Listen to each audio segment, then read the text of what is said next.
The first story is running hot and cold when Runfluencer hype meets a warming world. And this story is influenced by a piece in The Conversation by Caitlin Feltu McInnes and Maddie Orr. Why can't you trust Runfluencers? Are Runfluencers ruining running? Try saying that after a few pints. These were just a couple of results that popped up when I searched the word Runfluencer on the internet after reading this piece that I mentioned in The Conversation. And the backlash is real from Runfluencers. So what's the issue? Basically, Runfluencers are seen to promote overtraining, unrealistic lifestyles, and getting access to races that many people can't. And it's changing the face of running. What probably used to be one of the most simple sports, lace up and head out, is becoming very commercial, performative, and weirdly out of reach for some people.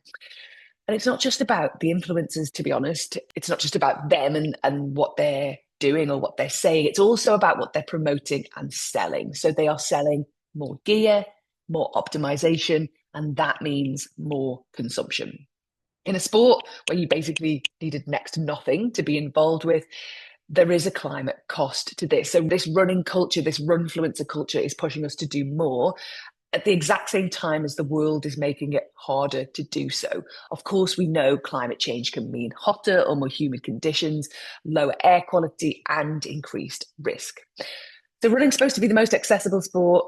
Climate change is making it less so. But where you live really matters with this as well, because some people are running on rural routes or lovely leafy neighborhoods, lots of tree-lined streets, shaded areas, and they have much higher air quality. This is much safer than others who are more exposed, are running in more polluted areas, perhaps in urban environments that don't have that kind of shade cover, or much more built up, have the urban heat island effect, and become dangerous in these conditions. This means running isn't just about fitness anymore, or even that optimization that's being pushed, but it's about infrastructure inequality and also the environment as well. And this, of course, is the irony at the exact moment that running is getting more difficult depending on the conditions due to the climate crisis.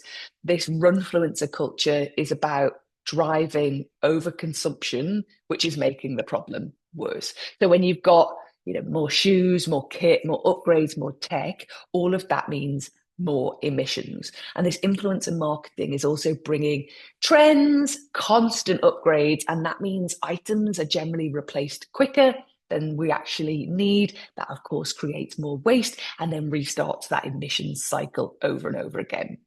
So a push-pull of different things at play here.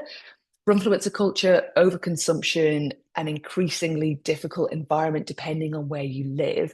So what are the outcomes of this, or what should we be thinking about? Really, what we want to do is run smart, keep running. It's brilliant for our physical and mental health, but check conditions. And maybe when you're served that new tech, those new shoes, that new equipment, ask yourself, do I actually need this? And make decisions accordingly. We also have a bonus around this running trends. We mapped out how the 2026 marathons have met climate reality. Link in the show notes. Check that out and let us know what you think.